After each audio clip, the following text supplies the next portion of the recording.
Welcome, welcome, welcome to this week's live stream. As you know, today we are covering decisions, right? Specifically, well, a lot of specifics, to be honest, but how to make the right decision and do it the first time every time, right? That's what I titled it. Pretty cool. Pretty good idea, if you ask me. Looks like folks are jumping on. Looks like Laura's here and sounds like you can hear me, which is great. So what I'm going to do for this class today is kind of like last week. I'm going to go through my whole spiel, and I like these lives, man. When I first started doing them, the goal was 20 minutes. Okay. Then I was like, all right, maybe 30. And some of them are like 45 to an hour. So I'm going to try to cover the topic itself in about 20 minutes. And then I'm going to try not to get distracted with questions. Okay.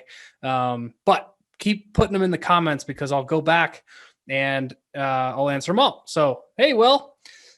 Okay. Little housekeeping first. If you're brand new to the group, welcome, welcome, welcome. I tagged you in the post. Hopefully you saw it. This is the Superpowers for Entrepreneurs Facebook group. And yeah, every week I go live covering a topic that's specific to what I call lifestyle entrepreneurs or passion-based entrepreneurs, people who are trying to fit their business into their lifestyle and not their lifestyle around their business. Groundbreaking, I know, but it's very, very important. So, okay. Now, let's go into this whole thing about decisions. The reason I'm doing this topic is because I've had so many client calls and even strategy sessions and things of that nature where there's a ton of overwhelm. And the overwhelm is due to lack of a system for decision making, and it can really bury you. And yeah, I always recommend some level of stillness or working out or nutrition or meditation. All of that stuff stacked up in the world can't possibly help with your decisions if they're stacked on each other and you're worried about them. Okay. The real curse of the entrepreneur is that late night anxiety, right? You forgot to follow up with so-and-so. That proposal was due. All these things that keep you up at night. Tweaking your website again, right? Tweaking that landing page or that funnel. Getting on top of your sales team or your customer service manager, whatever it is. So I want to talk about overwhelm, first of all. I want to define it, because I think it's actually a pretty funny definition. To be overwhelmed is to be buried or drowned beneath a huge mass. Okay, those masses tend to be decisions in the case of the entrepreneur. Okay, and if you guys read my post, you know there's decisions about all kinds of stuff, including what to have for lunch, which was my little joke. But I want to talk about decision fatigue. It's really becoming more and more prevalent. Okay. And what I mean by that, well, let's talk about what it is. It's this psychological, I'm not going to call it a phenomenon because I believe that it's real.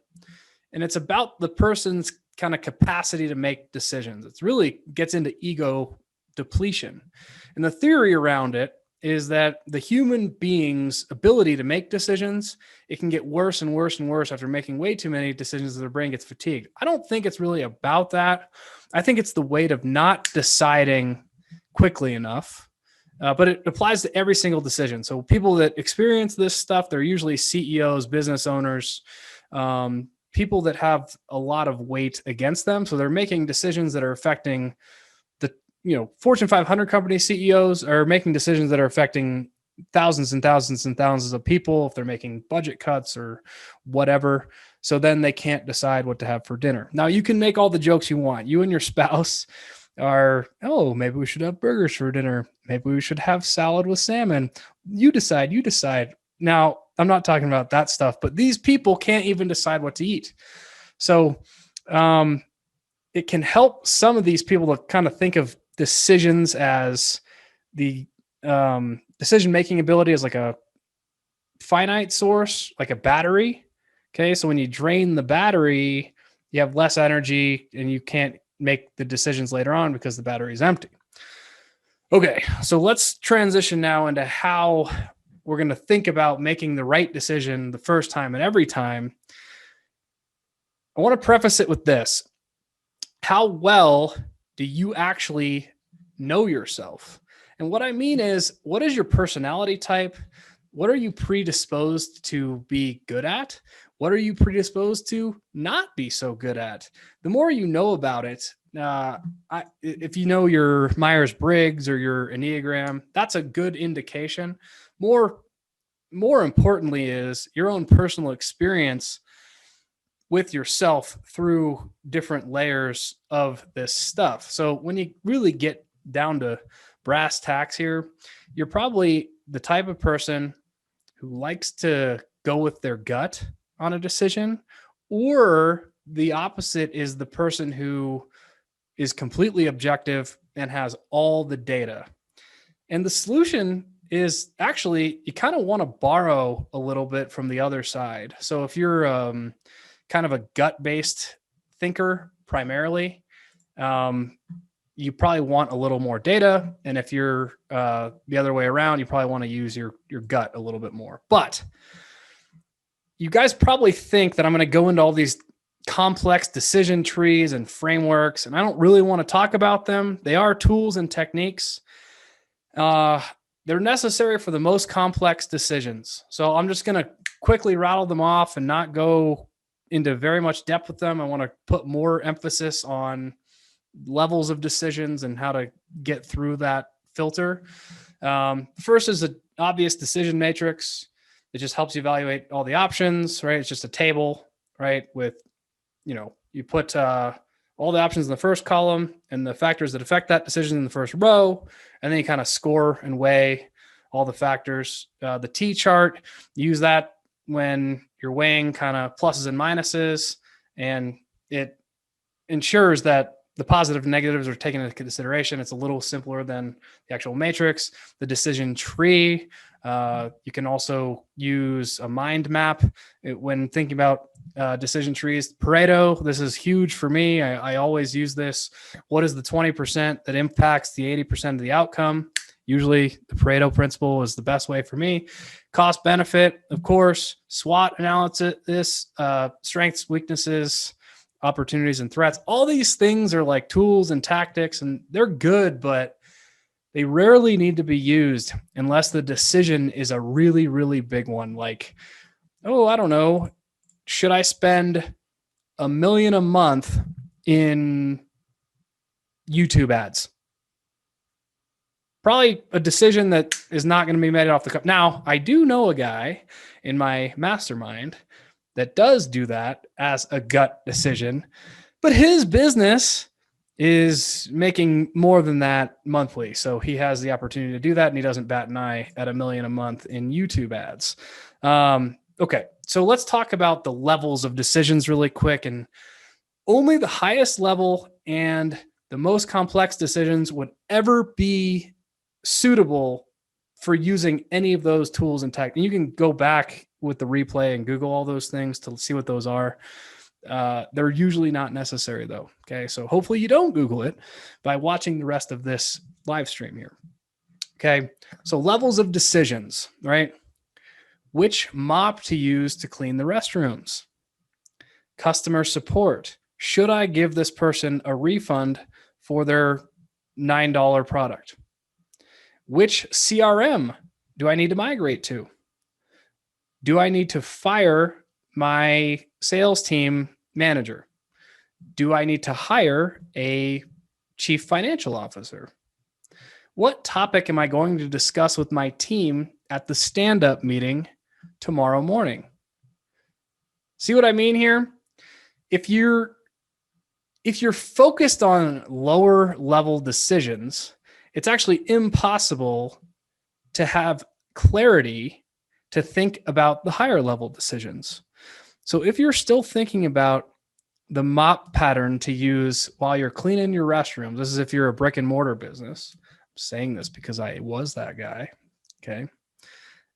You're not going to be capable of making the higher level decisions, which might be, I need to systematize my business so that I'm no longer needed in it ever. Like I could leave for a month or 2 months or 3. So what decisions do I make to get to that level? When you're at that level, you enable your team to make those decisions for you, thus freeing you of those decisions. Okay. So there's a big topic here that I want to just nail down into your head, wherever you're at in your process, whether you're just starting out, you're scraping to get clients, or your first 50K in sales even, or you're at the other end of it and you're overwhelmed as all hell and you're doing all the little things. You bought yourself that job and you're in the 5 to 9 and you barely see your family. Keep this in the back of your head when removing yourself from lower level decisions. Enable your team to fail. Let them know that it's okay, and not just one time. You have to preach this all the time to your team. If you make a choice, I'm speaking to you as if you were a team member. If you make a choice and it costs me, depending on their level, of course, it costs me less than $5,000, that's an acceptable mistake. We will deal with it. No, I won't be happy about it, but it's a learning and growth experience for you, right? Now, it depends on what your business model is. It might be $100, right? Depending on who that employee is. If they're customer service, working the desk, and you've given them a card or something like that, and you're buying your clients gifts on that card, and maybe theirs is lower. Maybe their mistakes cost you $100.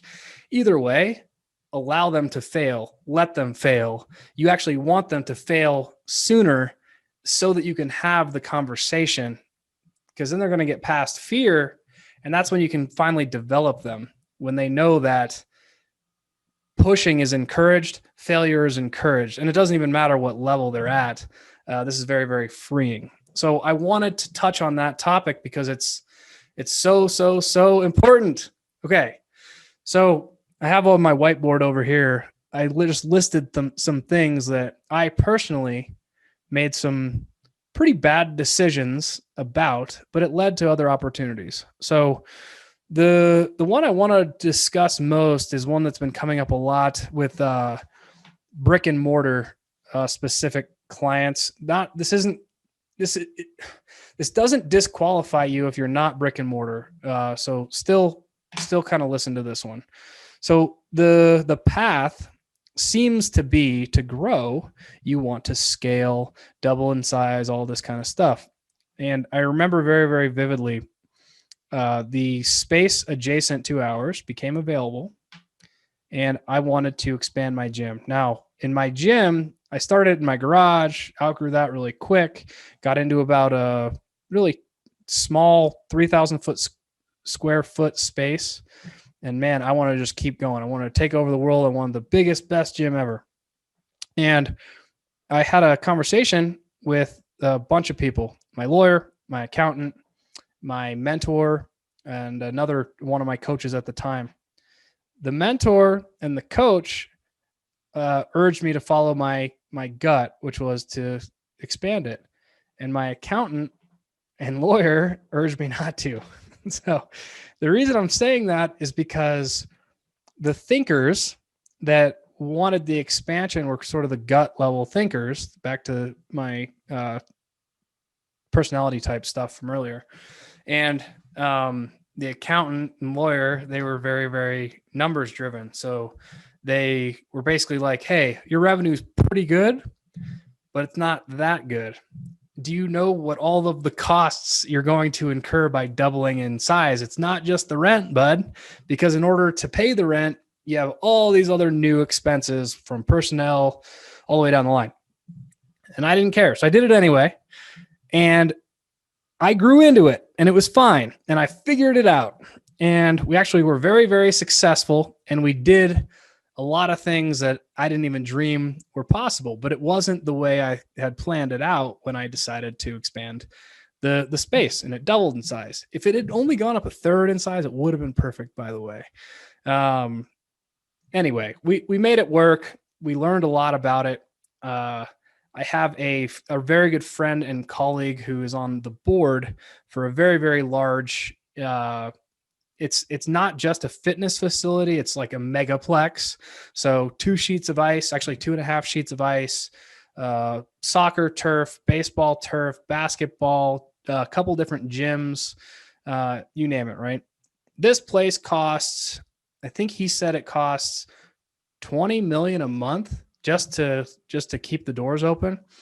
So you imagine the kind of volume. So the point of this is just you think about scaling, you think about getting bigger, and it's just different problems down the line. So anyway, that was one big decision that I probably made the wrong one, end up learning a lot from, blah, blah, blah, blah. What I want to go through, I posted about it yesterday. I didn't post in the group, I don't think. I posted on my personal and on my IG, but it's about the impact filter. Okay.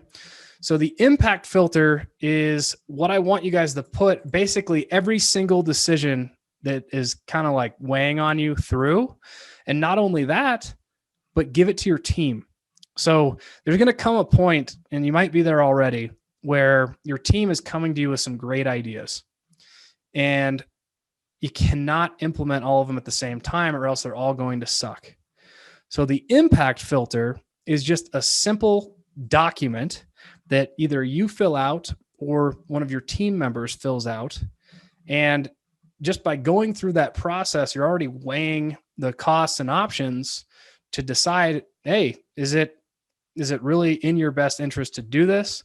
Is it a backlog type of thing? And so the decisions that could go into an impact filter are all of it, right? Should I expand my business? Should I invest into YouTube advertising, to use the example from earlier? Should I hire a coach right now? And all kinds of stuff. Do I need to improve upon my automations? Do I need to get on a different platform like LinkedIn or on Clubhouse or something like that? So I wrote it in my post, but I'm going to go over the basics of what to ask yourself. And then we're going to go a step deeper than I wrote in the posts, and we're going to go a little further. So I'm going to actually, I'm reading this, but this is a real life example of an impact filter that we use for an event. This was submitted to me by one of my team members. This was my head. So this was a gym related one. It's not one of my other businesses. This was my head barbell club coach. Okay. So he was a full-time guy, higher level position. He did a lot more so than that title, but, so he submitted this to me for an event called the Colorado Classic. Okay. So number one thing to examine, or the first thing on the list, is the purpose. Okay. What is it that you want to accomplish? So when he gave me this impact filter, we had a meeting, and then he went into more depth than this, but this is what he submitted to me. His purpose was to run a one-day event that is profitable for the club, allowing us to use any money made from the event on new equipment, space improvements, or upkeep that allows us to better serve the athletes of our club. Not bad. Now, you guys probably already know I didn't use any money. I wanted it more specific, but we'll go there in a second. Number two is the importance. Okay. The question is, what's the biggest difference this is actually going to make? Okay. The Colorado Classic will continue to expose the club, culture, rituals, and overall to the greater weightlifting community. And the club will continue to be seen as the leader in the local weightlifting community. At this time, we were the leader in the local weightlifting community, specifically with youth weightlifters. So that is important. The ideal outcome is number three. What does the completed project look like? The Colorado Classic is a fun one-day event that allows athletes to show off their hard work on the competition platform among their peers.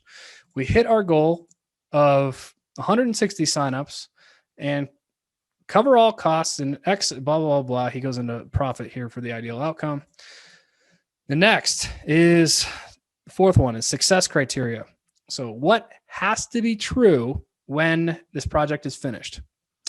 We need to run on time for 90% of the sessions, and the results must be calculated correctly. The reason he's saying this is because we've run past events, and based on the session size, they ran over. And then the results to be calculated correctly, this was also based on a past event where a person that we had hired did not calculate them properly. So, and he writes, in this impact filter, results were a huge issue last time, and it needs to be corrected for this event to be a success. Milestones, and he has linked an entire spreadsheet of each milestone. So milestones are the important dates and timelines. For events, this is easy. If you're doing a software release, this is easy. If you're doing a product launch, this is easy. Okay. If it's arbitrary and the impact filter is something for an evergreen, for example, it's tougher. So you create these artificial dates. So he has everything mapped out 4 months leading up to the event, not only with dates, how many weeks out, the detail of the tasks, and who is going to complete the tasks. So I liked this a lot. We ended up editing it. Okay.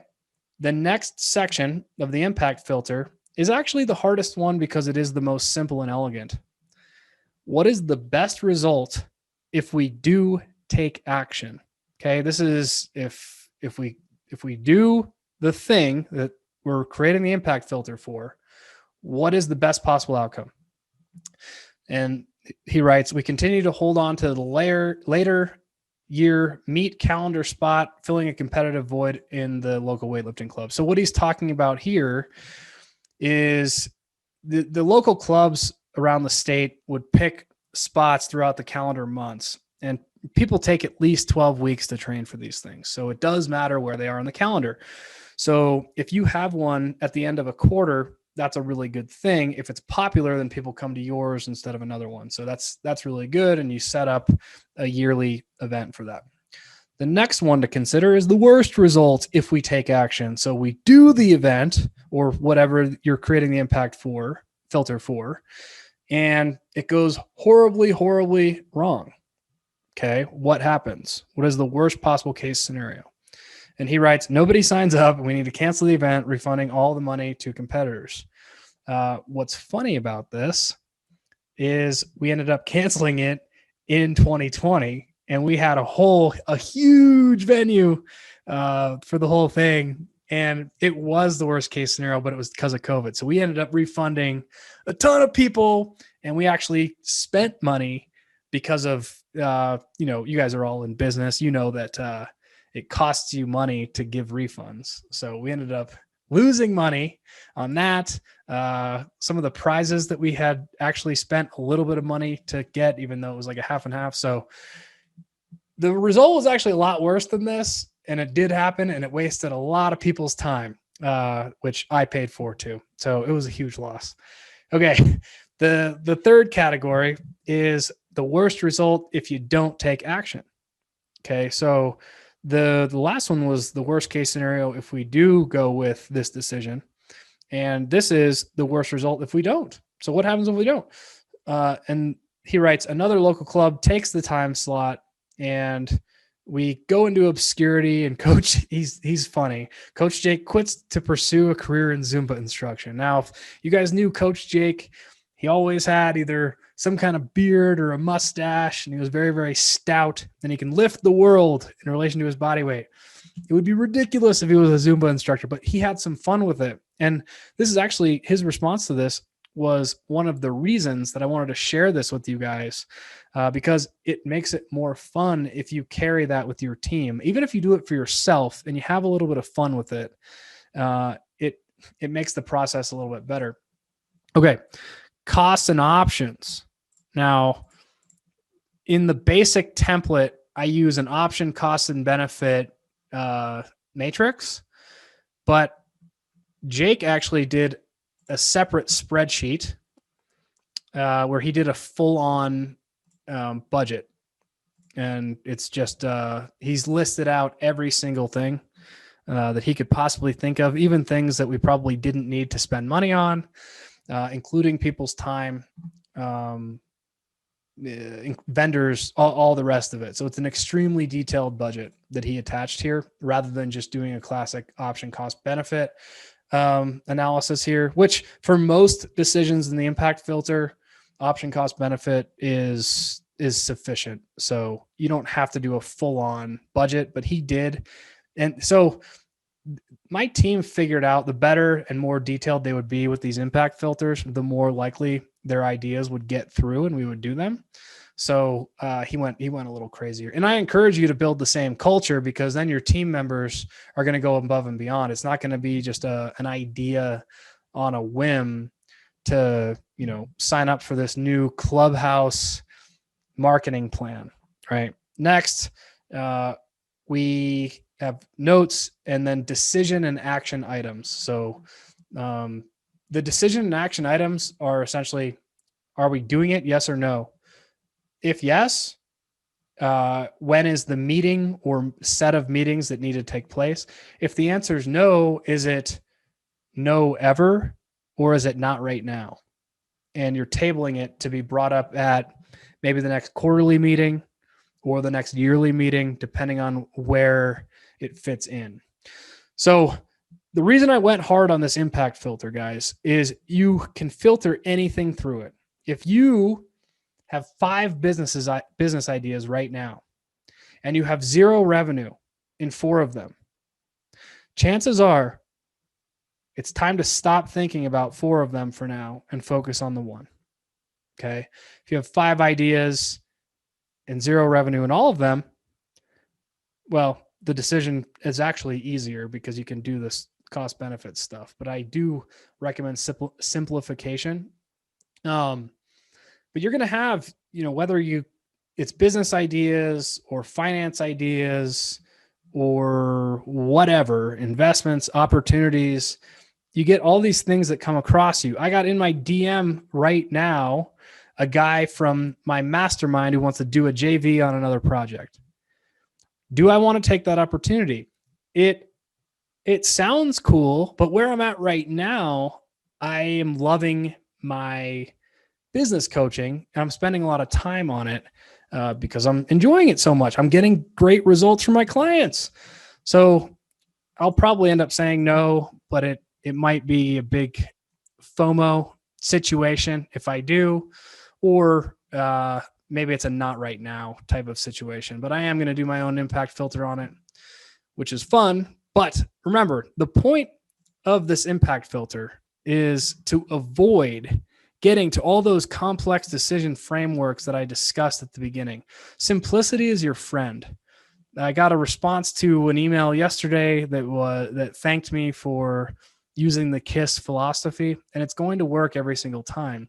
The simpler you can make everything to yourself, first of all, the simpler it's going to appear to your clients. And it doesn't matter what your service is. The way that you communicate it simpler is going to, so you ever hear the confused do not buy? Well, if you have a confused entrepreneur about what it is you're even selling or the way you're selling it, well, it starts from the top and your clients are going to just absorb all that, right? So be crystal clear on what it is you're actually doing and selling. And then all these decisions are quite a lot easier. But the whole takeaway from how to make any decision the first time, the right time, is to avoid all of this crap by deciding things quickly. And the way to decide things quickly is A, should I even be making this decision? Is it at my level? Yes or no? If the answer is no, then somebody else decides it. Okay. And then B, right? If it is up to you, put it through the impact filter, right? If it's something that doesn't need an impact filter, then make the decision. It's that easy. If you don't need to put it through an impact filter, then make the decision. Just do it on the spot, on the dime. You know the answer more than likely. So hopefully that was helpful. Already went 30 minutes. I'm going to look over here to comments if I have any. Maybe that was a boring topic. We will see. All right. I don't see any questions. So with that, if you want my complex, not that complex, more complex or template, I should say, if you want my impact filter template, I'm happy to send it to you. Just like some of the other stuff, it's a simple PDF. I'm happy to shoot it your way. Just comment impact filter on this video, and I'll get it over to you in the next couple of days. Won't be today, and it may be by the end of tomorrow, but if not, then Friday. So, all right, you guys, thank you for watching. Thank you for tuning in. Love it, love it, love it. I will see you next week.